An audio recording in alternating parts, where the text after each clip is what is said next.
Boa noite, meus irmãos, graça e paz. Deus em Cristo nos abençoe. Abra sua Bíblia comigo, por gentileza, em 2 Timóteo, capítulo 2. Vamos ler do versículo 20 até o versículo de número 26.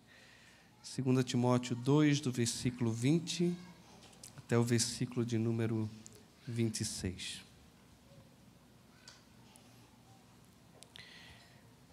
Se você não pegou...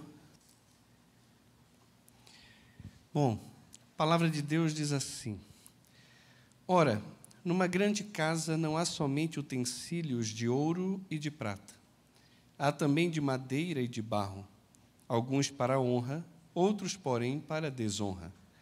Assim, pois, se alguém a si mesmo se purificar destes erros, será utensílio para a honra, santificado e útil ao seu possuidor, estando preparado para toda boa obra. Foge, outro sim, das paixões da mocidade. Segue a justiça, a fé, o amor e a paz, com os que de coração puro invocam o Senhor. E repele as questões insensatas e absurdas, pois sabes que só engendram contendas. Ora, é necessário que o servo do Senhor não viva a contender, e sim deve ser brando para com todos, apto para instruir, paciente, disciplinando com mansidão os que se opõem, na expectativa de que Deus lhes conceda não só o arrependimento para conhecerem plenamente a verdade, mas também o retorno à sensatez, livrando-se eles dos laços do diabo, tendo sido feitos cativos por ele, para cumprirem a sua vontade. Irmãos, a mensagem de hoje é primeira linha. Na sua casa, você provavelmente tem utensílios de segunda linha e de primeira linha. Eu ainda hoje tenho pratos que eu ganhei da época do meu casamento, quando eu era seminarista. E os pratos são pratos de segunda linha, cada um é de um tamanho. A gente vê isso quando empilha os pratos assim, embaixo do móvel. E cada prato de sobremesa é de um tamanho diferente, cada pires é de um tamanho diferente. É uma louça de segunda linha, mas está servindo há 20 anos. Está lá. Mas a gente já tem louça e utensílios de primeira linha. Eles ficam guardados não debaixo assim do móvel da cozinha, fácil de pegar, eles ficam num buffet. Eles têm umas prateleirazinhas onde os pratos são colocados. Os copos e as taças de cristais, eles ficam numa cristaleira, separado. As peças de cristais que nós ganhamos ainda do casamento, algumas ficam na cristaleira, outra fica num lugar, numa mesa, ali num local mais reservado. Em toda grande casa existem utensílios diferentes. Na casa de Deus não é diferente disso. A casa do Senhor, a igreja visível de Cristo, ela é como uma grande casa que tem muitos utensílios. Alguns para honra, outros para desonra, outros mais comuns, outros mais banais. Alguns inúteis, tem. Outros extremamente úteis e valiosos, que nós guardamos e estimamos muito, muito mesmo. É muito bom quando numa igreja visível, numa igreja local, as pessoas são capazes de identificar os vasos úteis, preciosos, ao seu possuidor, ao seu Senhor. Cada vez mais está sendo difícil encontrar utensílios de honra, crentes de primeira linha, crentes de um valor inestimável. A gente ouve muito testemunho de pessoas, principalmente lá do passado, talvez não tão passado assim, mas do passado, falando das virtudes de um caráter semelhante ao de Jesus. Hoje eu tive o prazer enorme de almoçar com a família Almada e a irmã Sirene estava lá. Quem não conhece a irmã Sirene é a a mãe do nosso irmão Marco Aurélio, e ela estava contando os testemunhos, as experiências dela com o Senhor, e como Deus já deu a ela a oportunidade de vivenciar muitas coisas maravilhosas de Deus. E eu estava olhando para aquela senhora sentada ali na minha frente. Falo senhora porque é uma senhora, né? Não sei quantos anos a irmã Sirene tem, mas já tinha estudado o texto e eu estava ali olhando para ela e pensando, essa mulher é um utensílio de honra. Essa mulher, ela tem um valor inestimável. Essa mulher não só foi útil, mas ela é muito útil ao Senhor. Ela estava ali com todo o temor do coração dela, tentando alertar, orientar o pastor que estava diante dela. Como fui abençoado hoje naquele almoço, meus irmãos, como eu fui. E sabe por que vasos de honra, eles são tão importantes na igreja? Porque existem pessoas que estão sendo dominadas por Satanás. Gente que foi feito cativo por ele e precisam ser libertos por meio da verdade. E somente os vasos úteis, somente os instrumentos de honra é que são úteis ao seu possuidor e, de fato, fazem diferença na vida das pessoas que estão à sua volta e na igreja e fora da igreja. Aqui está o nosso texto, que nós já lemos, mas olhando para o texto de hoje, a gente percebe que a ambição do ministro de Deus deve ser a de separar-se de impureza prática e doutrinária, de modo a tornar-se um obreiro útil, pronto e também capaz. Eu e você temos muitas ambições na vida, eu não sei quais são as suas. A minha ambição realmente é poder, no final da minha vida, se Deus me der muitos anos de vida, é olhar para trás e dizer, Senhor, valeu a pena a caminhada até aqui. Eu queria muito poder chegar no final da minha vida, se Deus me der a oportunidade, a graça de envelhecer, olhar para trás e dizer, Senhor, eu combati o bom combate, eu completei a carreira, eu guardei a minha fé. Eu dediquei toda a minha vida para livrar pessoas da escravidão do diabo. Eu dediquei toda a minha vida para expor a Tua palavra, para expor a verdade das Escrituras, para que aqueles que hoje estão cativos pela mentira do diabo possam se ver livres para viver a vida plena e abundante que o Senhor tem para eles em Jesus Cristo. Essa é a minha ambição. Essa é a minha ambição. Eu não tenho muita ambição material, não tenho. Não tenho muita ambição intelectual, não tenho. Deus já me deu a oportunidade de fazer bacharel em teologia, pós-graduação, mestrados, especialização. Não tenho ambição de fazer doutorado, acho que, não sei até que ponto seria útil para mim, para o meu ministério, pensando em doutorado em teologia, né? Não sei. Mas eu tenho uma ambição, dedicar os dias da minha vida, todos eles, para poder ensinar essa palavra que transformou a minha vida e transformou a vida de vocês e tem transformado ainda a vida de tantas pessoas. Tem sim, essa é a minha ambição. Mas para eu conseguir alcançar a minha ambição pessoal como ministro de Deus, eu preciso seguir algumas orientações que são bíblicas. Da mesma forma que qualquer pessoa que ambiciona alguma coisa, ele não pode simplesmente ficar no campo da ideia. Ele tem que começar a colocar em prática, estabelecer metas, ser focado, olhar para o alvo que ele quer atingir e caminhar naquela direção. Senão a gente fica meio que dando um murro no ar e não chega em canto nenhum. O ministro de Deus também tem que pagar o preço se ele quiser ser esse ministro aí, útil, pronto e capaz. E é isso que eu quero para a minha vida. Eu não sei se é isso que você quer para a sua vida, quais são as ambições que governam o teu coração. Mas isso aqui deveria ser uma ambição, principalmente do ministro de Deus, mas não só do ministro de Deus, de todos os crentes. Você, dentro da igreja do Senhor, deveria, sim, ambicionar ser um vaso de honra e um instrumento útil nas mãos do teu Senhor. Você deveria ambicionar isso. Até aqui a gente tem visto muito essa questão de pagar o preço para poder alcançar algo.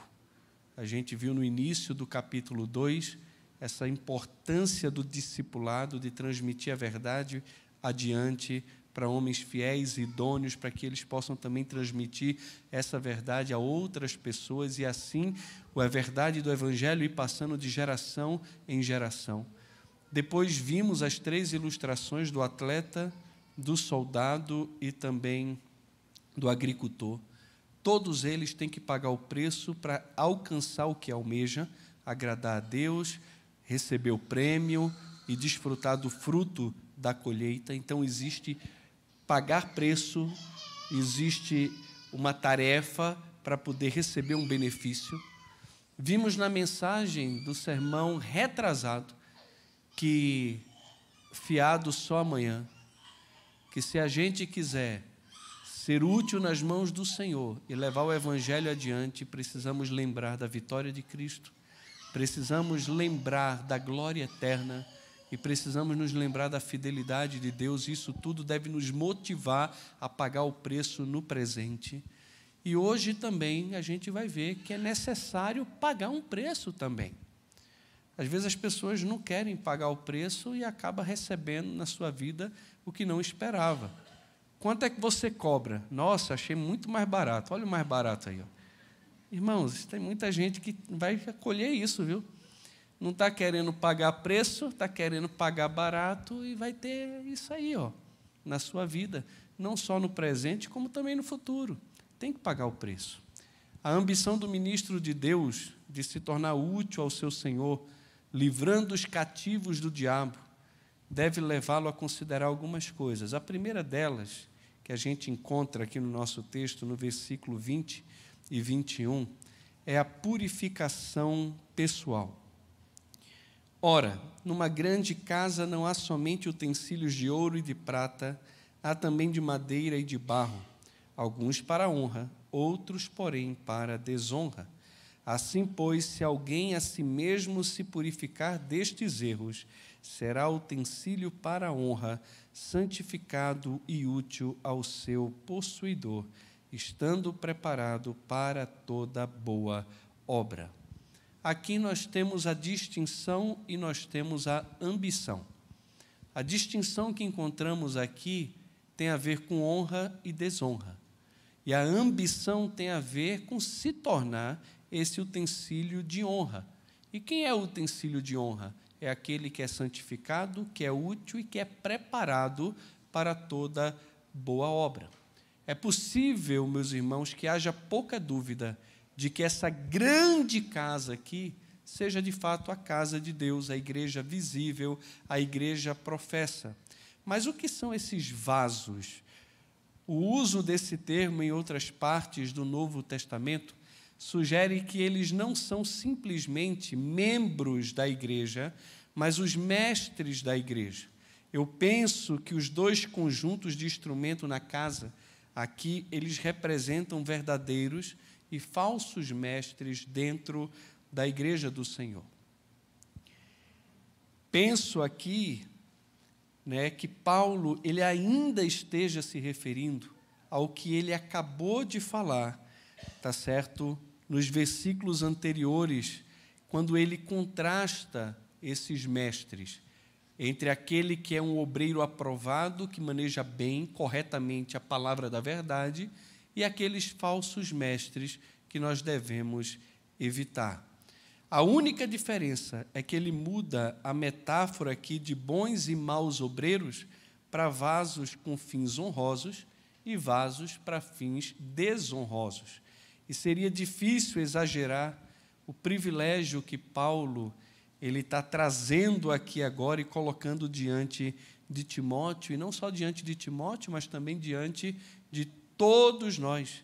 De fato, ele o estende a todo ministro, a todo obreiro cristão que cumpre essa condição de se purificar. Ele será, então, vaso para a honra, santificado e útil ao seu Senhor. E também preparado, irmãos, para toda boa obra. Não se pode imaginar uma honra maior do que ser um instrumento nas mãos do Senhor Jesus Cristo, o dono do mundo, o Senhor do universo. Ele decidir usar homens de Deus, mulheres de Deus, crentes em geral, como instrumentos nas suas mãos para cumprir a sua vontade. O que eu acho fantástico é o fato dele usar aqui, uma grande casa. Ele poderia usar uma casa pequena, mas uma casa pequena é uma casa simples. E uma casa simples dificilmente tem utensílios de ouro e de prata. Ele está falando de uma casa de um senhor muito rico, que tem muito dinheiro. E nessa casa, como é costume ter nas casas, existem utensílios de todo tipo. Mas poucas casas possuem utensílios de ouro. Na minha casa não tem. Talvez na sua. Utensílio de ouro. Não tem lá em casa. Nem banhado a ouro. Não tem. Não, simplesmente não tem.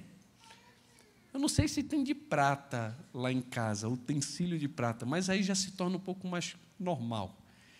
Tem alguns que têm faqueiros de prata que ganharam no casamento e que fica lá guardado, fechado, tudo preto, que até esquece de limpar. Mas quando morrer, tu bota no caixão para ver se tu leva contigo. Irmão, essas coisas tem que usar, tá? Usa.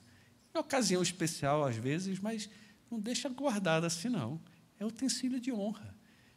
Ele está falando de uma grande casa aqui, que tem utensílios nobres.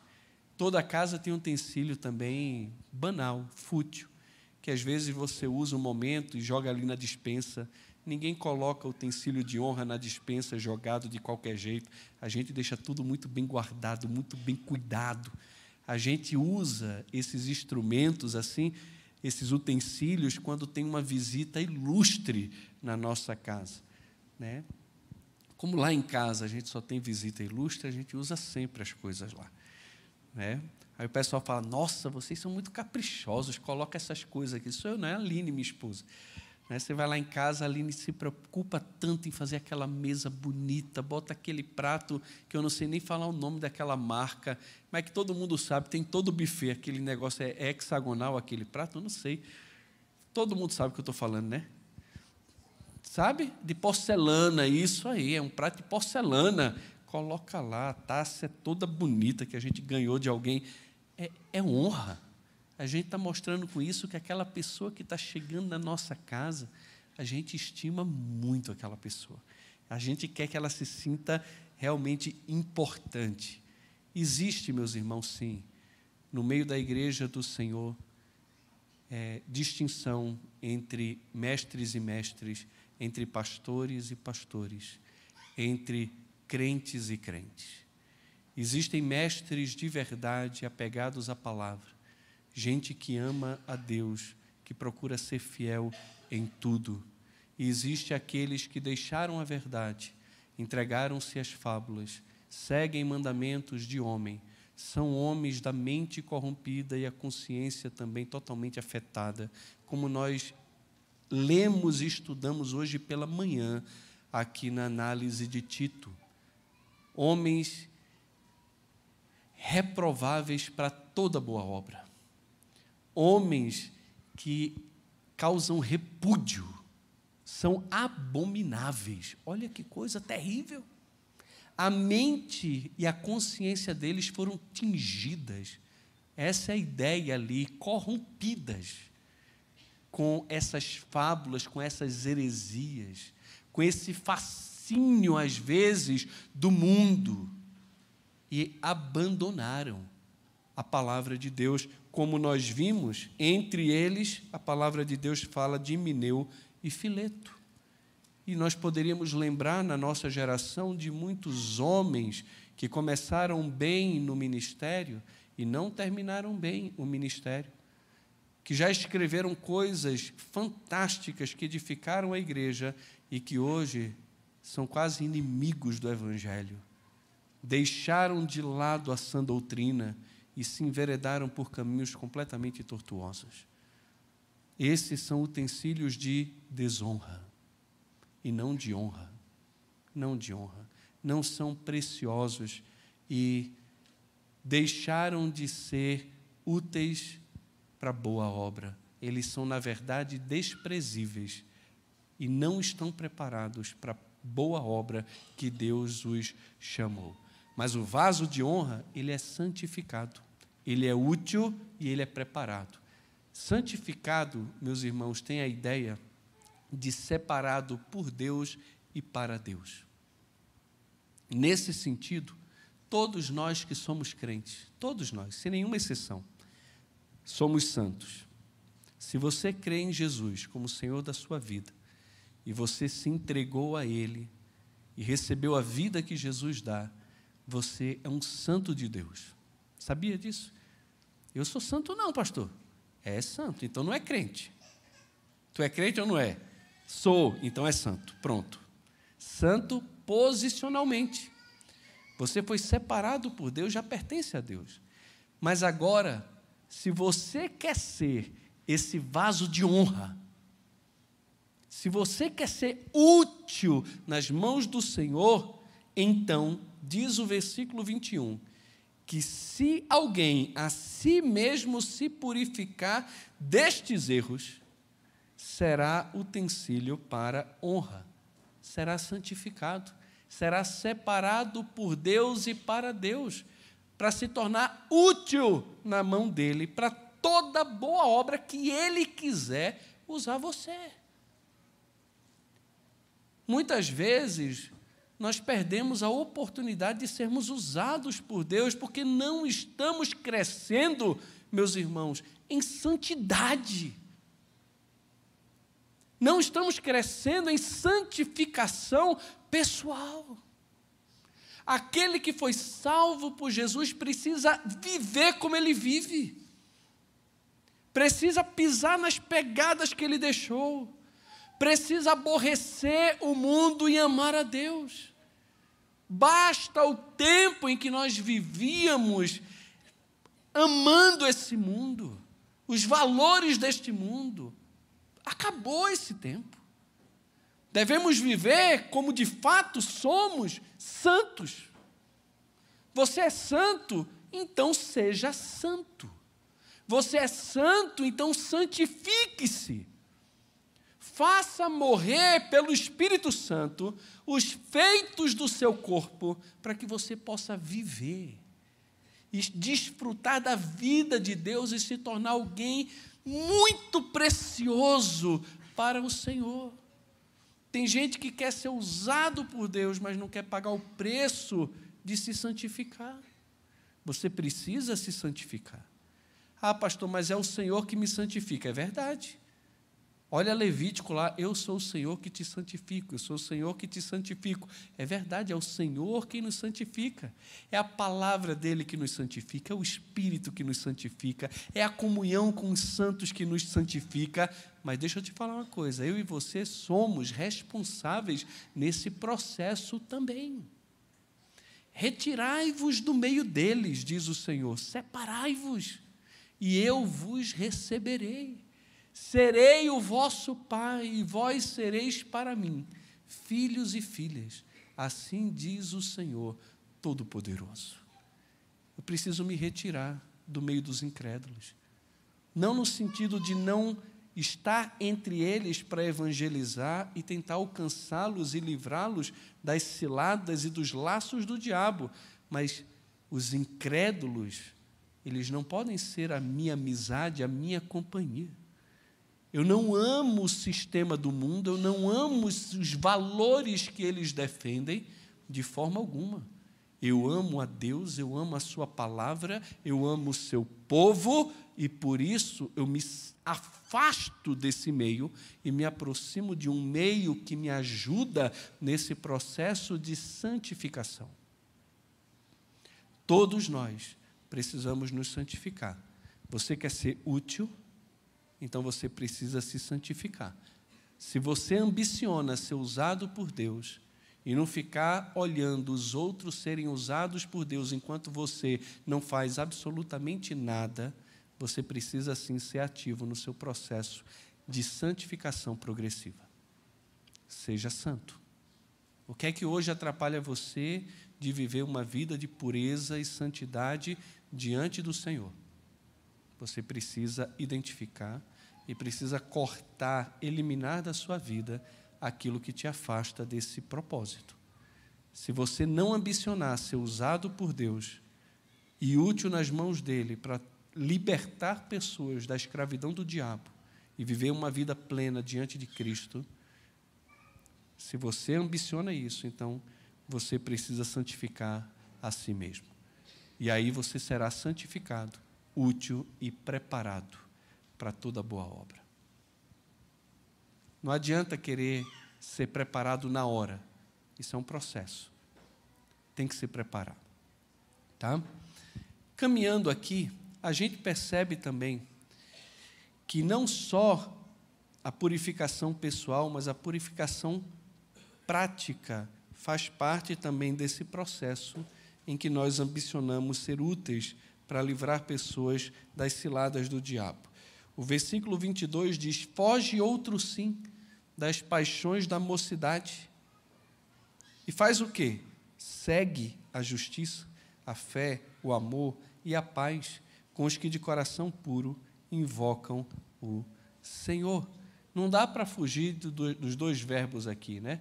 Fugir e seguir. É isso que eu devo fazer. E eu devo fugir de quê? Das paixões da mocidade. E eu preciso seguir o quê? Os padrões da santidade. Pureza na doutrina e na vida é a condição essencial de ser útil para Cristo. Eu preciso me despir das práticas antigas que marcavam a minha vida e eu preciso me revestir de Jesus e dos valores do reino. É isso que precisa acontecer na minha vida e também na sua vida. Fugir, não encarar, não resistir, mas fugir. A gente se sujeita a Deus, resiste ao diabo e o diabo foge de nós. Mas ninguém tem que ficar resistindo à tentação. A gente foge dela, a gente foge das paixões. A ideia aqui são dos desejos desgovernados no nosso coração. Timóteo tem aproximadamente 37 a 42 anos, quando essa carta é escrita para ele. Ele conhecia muito bem essa questão de paixões da mocidade. E a gente tem que tomar cuidado para não pensar só em paixões da mocidade nas questões sexuais. Não. Tem muita questão que envolve ambição, muitas questões que envolvem liberdade, autonomia. Tem muitas paixões no coração de um jovem que, se não tomar cuidado, vai controlar os seus sentimentos e vai controlar também as suas decisões, as suas escolhas. Eu e você precisamos fugir dessas paixões. E fazer o quê? Seguir os padrões de santidade que são apresentados aqui como justiça, fé, amor e paz. Devemos tanto fugir do perigo espiritual, como também correr atrás do bem espiritual. É a rejeição implacável do primeiro, junto com a busca incansável do segundo, que a Escritura nos impõe como o segredo da santidade. Só assim podemos esperar estar aptos para sermos usados pelo Senhor. Só assim. Você quer ser usado por Deus? Então fuja e busque. Fuja ao mal e apegue-se ao bem. Abandone o pecado e apegue-se à santidade. Ame aquilo que é justo, aquilo que é correto, aquilo que Deus se agrada. Ame a justiça. Ame com todo o coração e busque com toda a sua força a fé. Alimente-se da verdade. A fé vem por ouvir, e ouvir a palavra de Deus. A fé está ligada ao conteúdo do Evangelho, a verdade revelada das Escrituras Sagradas. Tem muita gente que quer viver uma vida de santidade, mas não está lendo a Bíblia. Jesus fala para os seus discípulos: vós já estáis limpos pela palavra que vos tenho falado. É a palavra de Deus que nos limpa, é a palavra de Deus que nos purifica. Ela é que nos lava. Irmãos, ninguém jamais será santo se não se dedicar à leitura da palavra. Ninguém vai crescer na fé se não estudar as Escrituras. Se eu e você não nos apegarmos às Escrituras, nós seremos presas fáceis nas mãos dos falsos mestres. Não vamos crescer em santidade, ainda corremos o risco de naufragar na fé. Então, busque com toda a sua força crescer na sua fé. Isso aqui, com certeza, implica estar no culto, ouvindo mensagens que emanam das Escrituras, mas isso também tem a ver com a sua prática devocional, o seu tempo de contato constante com a palavra de Deus. É isso que vai fazer grande diferença na sua vida. É muito estranho hoje saber que tem gente que passa um dia sem ter o seu tempo com o Senhor. Eu não sei qual é o melhor horário. Tem gente que gosta de acordar e logo pela manhã pega as Escrituras e ali tem a sua leitura devocional. Alguns usam algum material que ajuda nesse momento de reflexão pessoal. Outros simplesmente pegam as Escrituras e fazem a leitura sistemática dela. Outros compram um comentário bíblico de algum texto, de algum livro, e vai lendo aos poucos e meditando. O importante é que você tenha o seu tempo a sós com Deus e medite nisso. Pastor, eu não tenho tempo. Eu trabalho longe, eu pego o carro, eu faço 1 hora no carro, no trânsito. Também eu volto, saio tarde do trabalho, pego trânsito para chegar em casa. E quando eu chego em casa, pastor, eu tenho que lavar a louça, eu tenho que fazer comida, eu tenho que cuidar da roupa. E minha vida não para, eu não tenho tempo. Esse tempo que vocês falam que tem que parar para fazer devocional, eu não tenho tempo. Deixa eu te falar, encontre esse tempo. Encontre esse tempo. Nem que seja no seu carro. Bote a Bíblia para ouvir. Vá ouvindo a Bíblia. Coloque pregações ali no seu carro de pessoas sérias que temem a Deus, que amam o Senhor, que são fiéis, e vai ouvindo a pregação da palavra de Deus. Hoje você tem aplicativos que lê livros para você, bota no carro e vai ouvindo livros que possam te edificar. Mas você não vai crescer na fé se você negligenciar o estudo da palavra de Deus. Não vai. Salmo 1 também fala sobre fugir e amar. Eu fujo do mundo, fujo dos padrões do mundo e me apego às verdades de Deus, porque eu amo a lei do Senhor. Bem-aventurado o homem que não anda no conselho dos ímpios, não se detém no caminho dos pecadores, não se assenta na roda dos escarnecedores, antes o seu prazer está na lei do Senhor. E nessa lei ele faz o quê? Ele medita de dia e de noite. Sabe o que ele é comparado? Ele será como uma árvore plantada junto a ribeiros de água, que no devido tempo dá o seu fruto, cuja folhagem não murcha, e tudo quanto ele faz prosperará. Ele tem estabilidade, ele é plantado.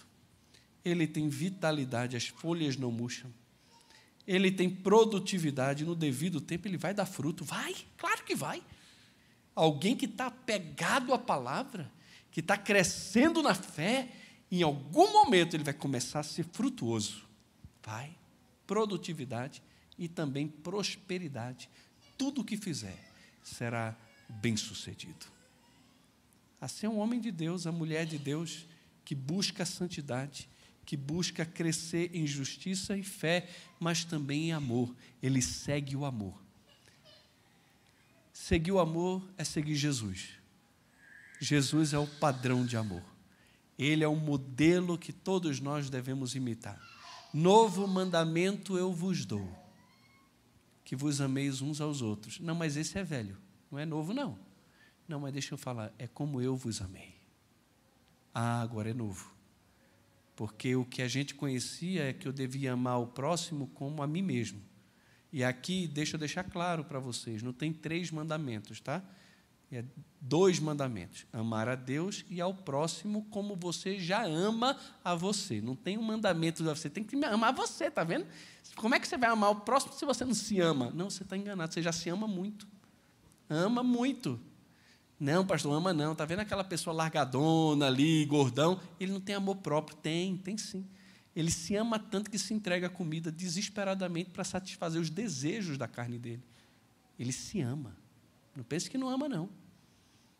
Ah, pastor, mas e o suicida? Ele não se ama, não. Ama. Ele se ama mais do que ama qualquer pessoa.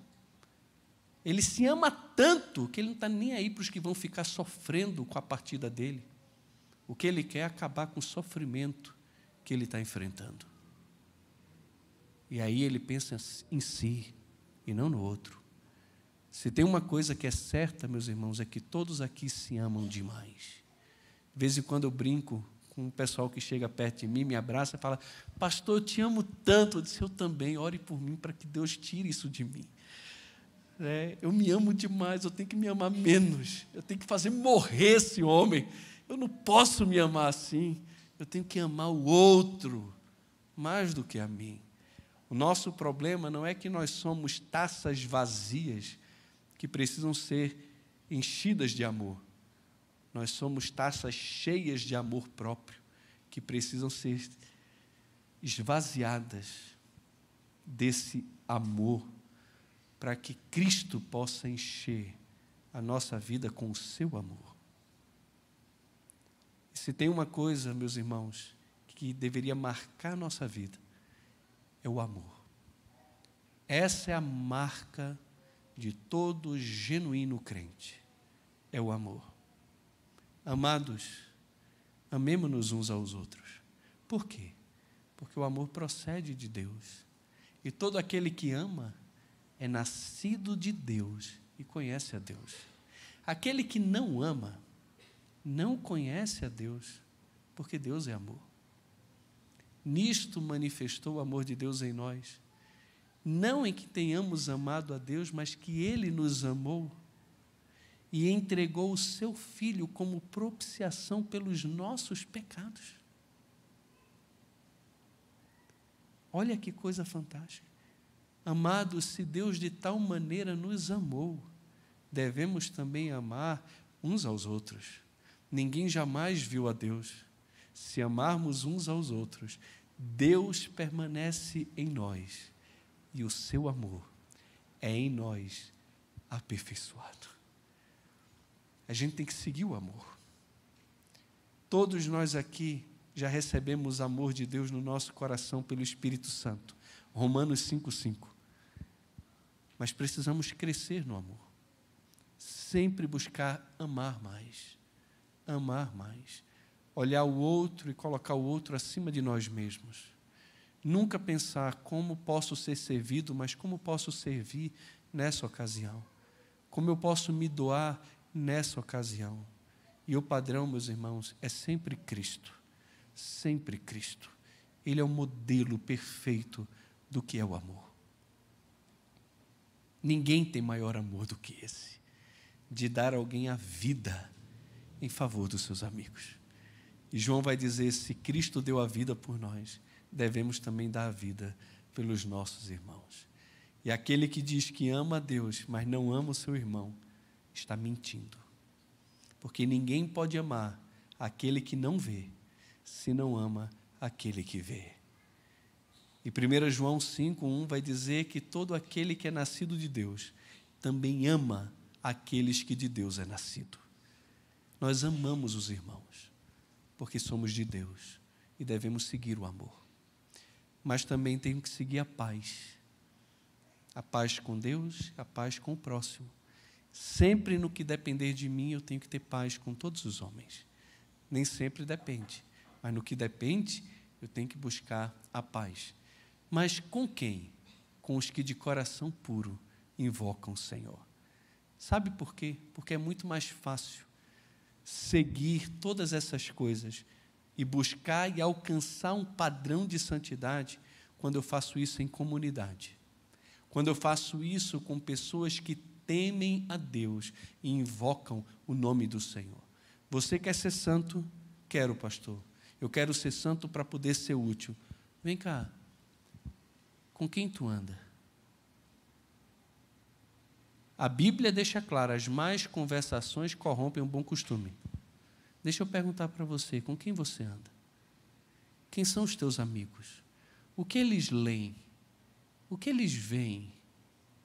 Quem são os amigos dos teus amigos? Eles invocam o nome do Senhor? Eles temem ao Senhor? Eles fazem devocional e nas conversas que mantêm contigo, eles falam das coisas do céu? Se você anda com pessoas que não andam com Deus, que não invocam o nome do Senhor, deixa eu te falar, você está ruim de amizade. Você devia começar a priorizar andar em outros grupos. Aqui na igreja, sexta-feira, tem o Zoe. Tem adolescentes aqui que estão tentando caminhar com o Senhor. Nós temos os jovens no sábado que estão caminhando com o Senhor. Nós temos grupos pequenos durante a semana de irmãos que se juntam para invocar o nome do Senhor. Nós temos oportunidades aqui na igreja de cursos onde vocês podem desenvolver relacionamentos e conhecer pessoas que invocam o nome do Senhor. Vocês podem decidir servir na igreja em algum ministério e, com isso, também conviver com pessoas que estão invocando o nome do Senhor. Se você anda com pessoas que não amam a Deus, que não falam das coisas de Deus, que amam o mundo, não se surpreenda se você começar a não pensar mais em Deus, não amar mais a palavra de Deus e começar a falar como o ímpio fala. Você está ouvindo o conselho de ímpio, você está andando em caminho de pecador, e de vez em quando você ainda ousa sentar em roda de escarnecedor, e você quer ter estabilidade, vitalidade, produtividade e prosperidade na tua vida. Pelo amor de Deus não se zomba, o que você planta, você colhe. Quais são os teus relacionamentos? Quem são os teus amigos? Eles te aproximam de Deus ou não? Busque a santidade com os que de coração puro invocam o Senhor. Mas, em terceiro lugar, a gente percebe aqui a necessidade também de purificação doutrinária, meus irmãos. O versículo 23 e 26 diz assim: repele as questões insensatas e absurdas, pois sabem que só engendram contendas. Ora, é necessário que o servo do Senhor não viva a contender, e sim deve ser brando para com todos, apto para instruir, paciente, disciplinando com mansidão os que se opõem, na expectativa para conhecerem plenamente a verdade, mas também o retorno à sensatez, livrando-se eles dos laços do diabo, tendo sido feitos cativos por ele, para cumprirem a sua vontade. Meus irmãos, isso é muito sério, muito sério. A falta de doutrina, ou a heresia, o erro no ensino, o ensino de demônio, que está ligado muito às fábulas, aos mitos, aos mandamentos de homens. Isso aqui tem o poder de enredar pessoas e prendê-las no laço do diabo. Pessoas estão cativas pelo diabo, que tem o propósito de levá-las a fazer o que ele quer. Essa é a característica de uma pessoa que não conhece a Deus. Mas existe muitos crentes, inclusive, que, deixando a verdade e enveredando pelo erro, estão nessa situação. Quando olhamos para Efésios capítulo 2, versículo 1 em diante, que fala lá, ele vos deu vida, estando vós mortos nos vossos delitos e pecados, nos quais todos nós também andamos outrora, fazendo a vontade da carne e dos pensamentos, e seguindo o curso deste mundo, e o príncipe da potestade do ar, que atua nos filhos da desobediência, Deus agiu de graça conosco, com misericórdia, com amor, e nos salvou por meio de Cristo. Ele me salvou quando eu estava perdido assim. Eu era guiado pelo príncipe da potestade do ar, que atua nos filhos da desobediência. Eu fazia a vontade da carne, dos pensamentos, do mundo e do diabo. Mas Cristo me libertou e nos libertou a nós que estamos nele. Agora, existem alguns que, por causa do erro, por causa do falso ensino, estão cativos pelos laços do diabo, fazendo a vontade dele. Que não estão mais seguindo de acordo com o evangelho do Deus bendito. E é necessário, nesse sentido, tanto preparo intelectual como também inteligência relacional. Preparo intelectual tanto para repelir as questões insensatas e absurdas, como também para instruir a igreja para que possam conhecer plenamente a verdade.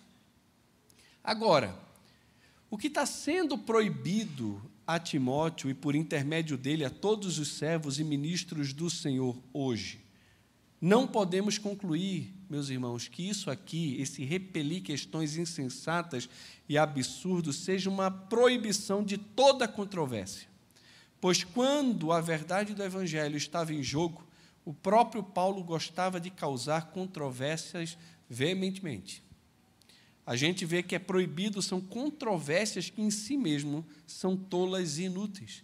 E em seu efeito, acabam em brigas. Essas controvérsias são tolas, por quê? Porque elas são especulativas. Pela mesma razão, são inúteis e literalmente sem instrução, sem disciplina, porque elas vão além das Escrituras e não se impõem a disciplina intelectual que a Escritura deveria nos impor. Elas também, inevitavelmente, acabam em brigas. Por quê? Quando as pessoas abandonam a revelação por causa de especulação, elas não têm nenhuma autoridade acordada, nenhuma corte de apelação imparcial. Elas acabam caindo em puro subjetivismo e, assim, em controvérsias inúteis, nas quais a opinião de uma pessoa é tão boa ou ruim quanto a de outra pessoa.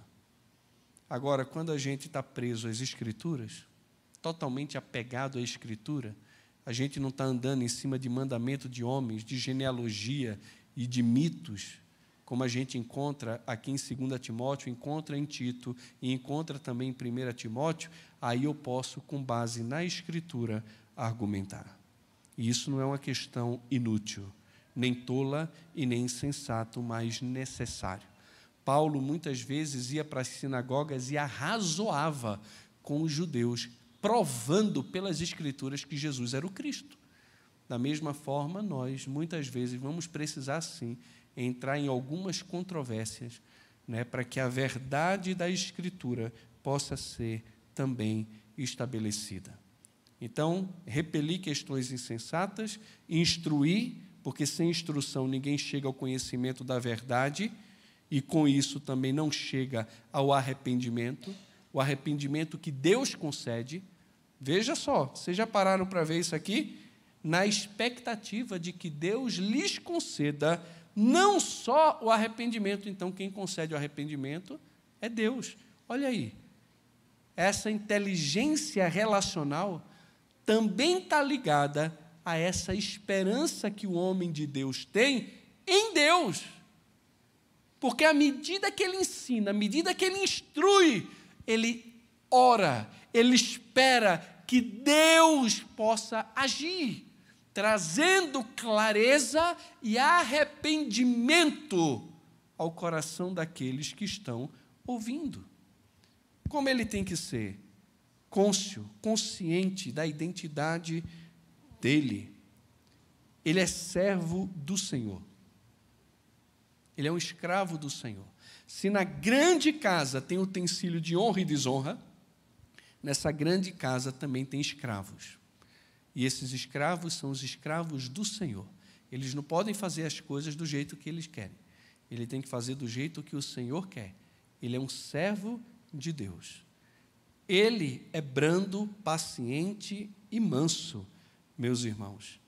E isso para com todos e também nesse sentido de disciplinar aqueles que se opõem na expectativa de que Deus dê arrependimento, mas também conhecimento da verdade.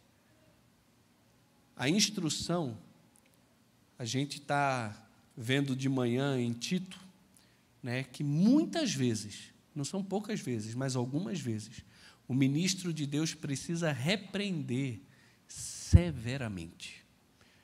Pelo menos 2 vezes aparece essa expressão, repreende-os severamente. Severamente. Um pai numa casa, muitas vezes, repreende o filho de forma normal, dá uma instrução, fala, ó, você errou aqui, vai lá e faz isso. E tem outras vezes que ele fala severamente. Ele fala de forma mais firme, dura, o que não quer dizer que precise ser estúpida. Ele pode ser severo, ele pode ser firme, ele pode ser duro, mas ele precisa ser brando, paciente e manso. Ele não é alguém que é controlado pelas paixões, pelos ímpetos. Ele tem o seu espírito sob controle. O espírito o controla, para que mesmo na sua severidade, a mansidão, a brandura e a paciência esteja presente. E isso é com todos. E com disciplina. E com disciplina. Purificação pessoal, purificação prática, purificação doutrinária, requisitos essenciais de qualquer ministro de Deus que ambiciona ser um instrumento útil nas mãos do seu possuidor, para libertar os cativos do diabo e torná-los livres para uma vida plena e abundante em Cristo Jesus. Concluindo, então, meus irmãos, como podemos nos tornar vasos de uso especial de Deus? O que você tem feito de prático para fugir das paixões da mocidade? O que você busca de todo o seu coração? Qual é a sua grande ambição? Com quem você busca esses ideais? Quais as qualidades que deveriam ser características de um homem de Deus? Dê um exemplo prático de cada qualidade dessa em ação. Pense nisso. E pense nisso tudo pensando em você, na sua vida. Na sua vida. Eu queria que a ambição de vocês fosse semelhante à de Paulo, fosse semelhante à dos apóstolos, fosse semelhante aos grandes homens e mulheres de Deus. Eu queria que a nossa ambição fosse essa. Senhor, eu quero ser um vaso nas tuas mãos. Quando eu me converti, dia 17 de julho do ano 2000, 10h30 da noite, acampamento Palavra da Vida, pregação pastor Alberto, Jesus acalma a tempestade. Quando eu me converti, naquela semana, ele sempre tem o culto da fogueira. Estava chovendo, fizeram o culto da vela. E ali era um culto de consagração. E eu me lembro que na semana que eu me converti na segunda. Foi no primeiro dia, já foi assim, fácil, né? Foi fácil nada, demorou muito tempo, mais de 2 anos para ouvir a pregação. Mas naquela semana, o Senhor me alcançou no primeiro dia do acampamento. E quando foi na quinta noite, eu acho que acabava na sexta, na hora do almoço, mas na quinta noite teve esse culto da vela. E eu ouvi aquele pastor pregando. Eu me lembro como se fosse hoje. Eu disse, Senhor, abençoa esse homem. Mas, por favor, me abençoa também. Me abençoa também. Eu quero ser útil nas tuas mãos. Eu quero ser um vaso útil nas tuas mãos. Se é o Senhor que faz o vaso para honra e para desonra, Romanos 9. Tem poder sobre a massa. Então faz de mim, Senhor, um vaso de honra. Faz de mim um vaso de justiça. Usa essa vida aqui, tão pequena, tão simples, tão sem conteúdo. Eu nunca gostei de estudar, gente. Eu era péssimo na escola. Desde a 3ª série que eu ficava em recuperação. Só queria saber de jogar bola. Aí chegava no final do ano, minha mãe pagava professor particular e eu estudava. Tirava 10 nas provas de recuperação, passava de ano. Minha vida toda foi assim. Toda. Só queria saber de festa e jogar bola. Até que Cristo me alcançou, com 17 anos. E ali um fenômeno aconteceu. Eu comecei a querer ler, para conhecer quem é Jesus. Disseram que para eu conhecer Jesus eu tenho que ler esse livro. E aí eu comecei a devorar o livro. Passei a aprender a escrever correto porque eu estava lendo a Bíblia. Eu escrevia tudo errado. Quem não lê, escreve errado. Eu comecei a ler a Bíblia. E não parava de ler. E só queria falar dela.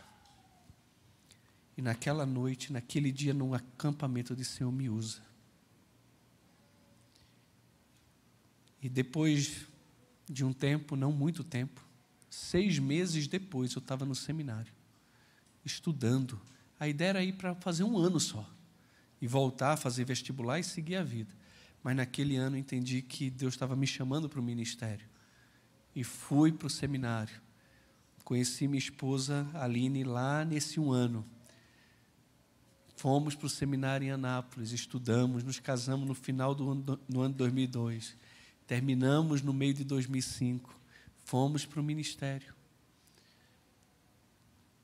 E eu me lembro do retiro nacional da ICEB, que foi em São Paulo. E me chamaram para poder ser o preletor desse retiro. E quando eu subi naquele púlpito, com a Bíblia ali,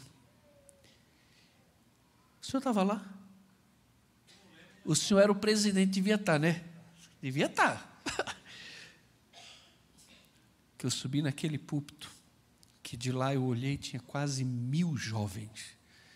Eu acho que, não sei, eu não me lembro de nenhum retiro nacional de lá para cá ter tantos jovens como teve ali em São Paulo. Tinha muita gente. E na hora que eu cheguei naquele púlpito, era quase perceptível o Senhor falando comigo. Você pediu. Lembra? Você lembra aquela semana que você se converteu, que você disse: Senhor, me usa? Você me pediu. Deixa eu te usar. E fico muito feliz ainda hoje de saber que daquele retiro saíram pastores, missionários. Daquele retiro, casais que estavam vivendo em pecado decidiram se santificar. Saí daqui de Brasília. De Brasília. Ainda não, estava no Rio ainda. Fui para São Paulo fazer o casamento de um desses casais.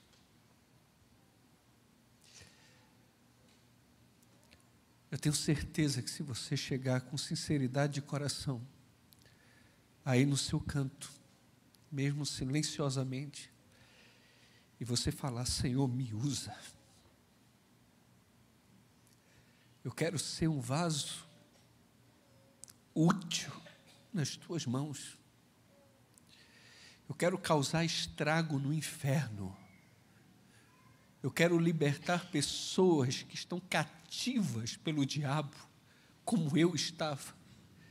Eu não tenho dúvida que você vai experimentar na sua vida o poder de Deus.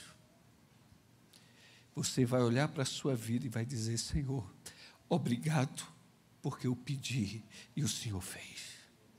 Mas tem gente que não quer. Tem gente que parece que está acostumada a não ser útil. Tem gente que quer chegar realmente no final da vida, olhar para trás e dizer: nossa, podia ter feito tanta coisa, mas pelo menos ganhar a vida com a perna para cima. Para com isso. O meu desejo é que você olhe para a sua vida, para trás, o que passou, e fale: eu fiz tudo o que eu pude para ser usado por Deus, o máximo que eu podia ser usado. No final da sua vida, você tem mais alegrias do que arrependimento. A tua vida e a minha vida está passando.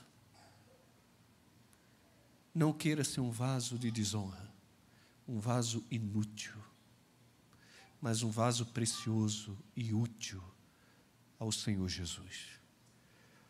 Que Deus use a sua vida demais, na igreja e fora dela, no seu trabalho, na sua casa, na sua família. Que Deus te use poderosamente. Vamos orar? Vamos orar? Vamos ficar em pé? Convido os irmãos a ficarem em pé. Amado Deus, obrigado, Senhor, pela Tua palavra. Obrigado porque pela Tua misericórdia, pela Tua graça que nos alcançou, nós estamos em Jesus e queremos ser úteis, Senhor, nas Tuas mãos. Faz de nós vasos de honra, santificados e úteis ao nosso possuidor. O Senhor nos salvou pela graça, por meio da fé. O Senhor fez de nós poema Teu, criados em Cristo Jesus para as boas obras que o Senhor preparou de antemão para que andássemos nelas. Tem gente que está totalmente despreparado, incapacitado para qualquer obra. Nosso desejo é estarmos preparados para toda boa obra, vivendo uma vida de santidade diante do Senhor. Que o Senhor nos dê, Senhor, pureza pessoal, prática e doutrinária, e nos use para que os cativos do diabo possam se ver libertos pelo poder da Tua palavra na boca da Tua igreja. Que o Senhor faça isso para o nosso bem, mas para também, e acima de tudo, a glória do Teu nome. Em o nome de Jesus que eu oro. Amém e amém. Meus irmãos queridos, que a graça do nosso Senhor Jesus, o amor de Deus, o nosso Pai, a comunhão, o consolo e o poder do Santo Espírito de Deus repouse sobre cada um de nós, até o dia bendito e glorioso, quando estaremos para sempre com o nosso Senhor. Amém.